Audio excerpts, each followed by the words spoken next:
For me, because you know him better than I do, but for me, he's been incredible this year. So, did you kind of see this coming from him? And yeah, last track season, he advanced both. Shined bright in the 800 and the 16. Right. Sophomores running 4:31.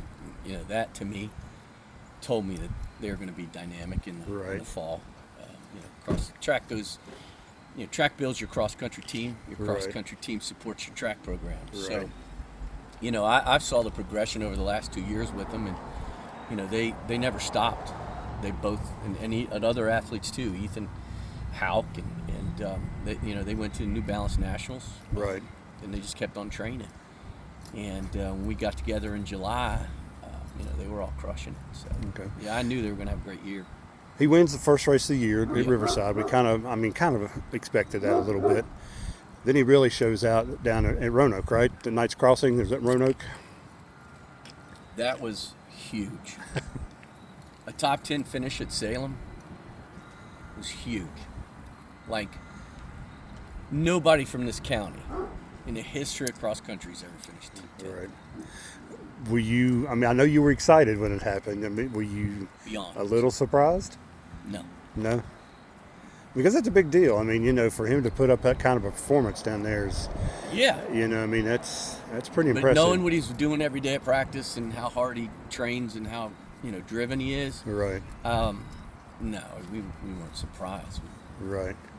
Now, you had, last year, he had several top 10s last year, but didn't have any wins last year. This year, he has all top 10s, and he has 4 wins. Yeah. The dominance is pretty incredible. Yeah, he's really having a breakout year. That's how we kind of like to refer to it. He's reached a new level. Like I said, when you do it in track and you keep at it, right? That it's expected in the fall, right?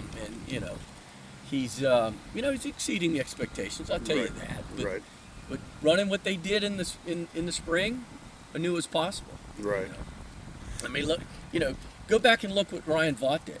Right. And he goes from 26th to 3rd in the state. Right. In one season. Right. And I guess, like you said, that's just a credit to his work ethic. And you talked about that, and he runs, incredible events. The one you kind of touched on earlier, what I did about fell out when he said he ran that event, it was like 45 miles. And he kind of talked about it a little bit. That's just, it's like I told him, that's like from here to Princeton. That's just insane. Yeah, it took me a while to get over that. I don't want to drive my car that far, but let's run. I think I've gotten through to him, the risk of getting a stress fracture. Right. It's not worth it. Not at this age. Right. He doesn't need to do endurance races. He needs to run a fast 5K. Right. His best race will be when he runs 10Ks in college. Who knows? He'll probably be a steeplechaser. He's pretty resilient. He's very durable. Right. Whatever college he winds up is going to be very lucky. Now, encouraging, I guess, is not even close to the word from this weekend. Winning the MSAC on the very track that hopefully he will be at, when it comes to state meet. That's good stuff. It's going to be a good race in a few weeks. Yep. Hopefully everything works out well for us, at regionals and the state meet.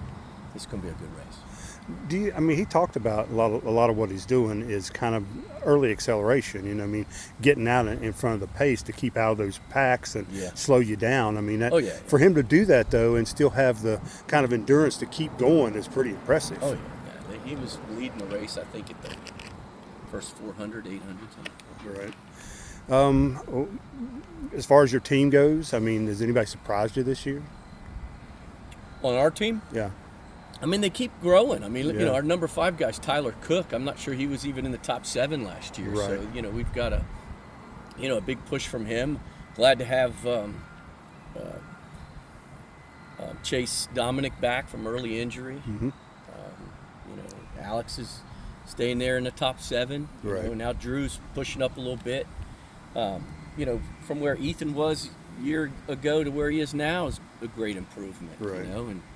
And look at Vance. He got on the podium this week at an MSAC. Yeah. So, That's good to have 2 kids in the top 10 of a race like that, Pushing because each that's a other. Yeah. pretty And good, when pretty you got incredible teammates race. pushing each other, like we had back in 2019. I mean, you had 3 of Right. the top 5 kids in the state, Right. and they worked hard, running each other at practice every day. Right. Well, luckily, we got that again. So. The regionals down in Huntington this year, and everybody I've talked to, and even Kyle mentioned it. It's just a flat track, which is kind Yeah. of unusual for cross country in a way. I mean, is that beneficial In for West you Virginia. guys? Yeah, exactly. In Virginia, all the races are flat, but in Right. West Virginia, yeah, it is unusual, and I'm grateful for it. I think there's one small little hill in the woods, but they host a meet there early part of the year. It's a big meet. A lot of teams went. We went to Riverside instead. Right. But it's at the Kennedy Center, Right. soccer fields, airport. Okay. So we'll go down on Friday and check it out. Right. We'll be ready to roll. Is that one of just those kind of tracks that if you've ran like the courses you guys have ran, that you can just kind of cut loose on it? It's hard to say. We haven't really seen it, but Right. we didn't see Allegheny before we went there. And, Right. look how well they So all did ran. well, yeah. So, sometimes it's just how it goes. I mean, I think the fact that it doesn't have any hills in it, my kids are really optimistic and Right. looking forward to it. Right. Okay. As opposed to going to Ripley, Right. where they know they have to climb Mount Everest in a mile and a half in.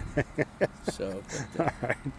should be a good weekend. Sounds good. It's George Barbera with Woodrow Wilson Cross Country.